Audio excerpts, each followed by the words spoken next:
खुलुमबाय गोजोन फुंबिलिनि गासैबो बडलेण्ड बुब्लिनि अनसायगिरिफोरखौ बरायग्रोबाय।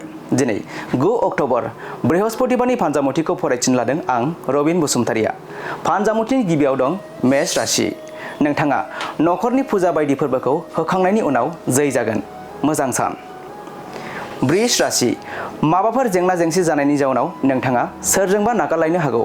गोसोखौ हमथानांगोन। मिथुन राशि। नोंथांनि मावनांगौ हाबाफारिया जोबनायनि थाखाय गोसोआ रंजानाय मोननो हागौ। कर्कट राशि।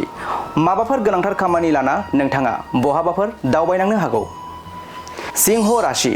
माबा मोनसे खोथाखौ लानानै बिसि फिसायनि गेजेराव नांलायनाय सोमजिनो हागौ। कन्या राशि। नोंथांनि मावनो लानाय खामानिफोराव गुबुना हेंथा हेंथि खालामनो हागौ।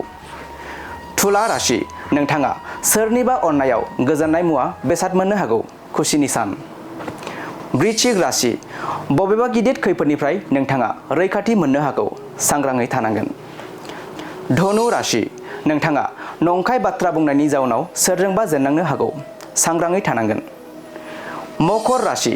दिनैनि सानाव नोंथाङा जोबोद गिदिर जेंनायाव गोग्लैनांनो हागौ। गाज्रि सम। कुम्भ राशि। नोंथाङा माबाफोर नाजानाय दंब्ला मोजां फिथाइखौ मोनफुंनो हागौ। खुसिनि सान। आरो मीन राशि। नखरनि जेंना जेंसिखौ लानानै नोंथाङा जिंगासिनो हागौ। गोसोखौ हमथानांगोन। दिनै सानसेनि राशि फरायथिनायाबो एसेनोसै। आसा खालामो नोंथांनि दिनैनि साना मोजाङै मोजां थांगोन। बेखौ बडलेण्ड बुब्लि नखरनिफ्राय मिजिंथिबाय। गोजोन्थों।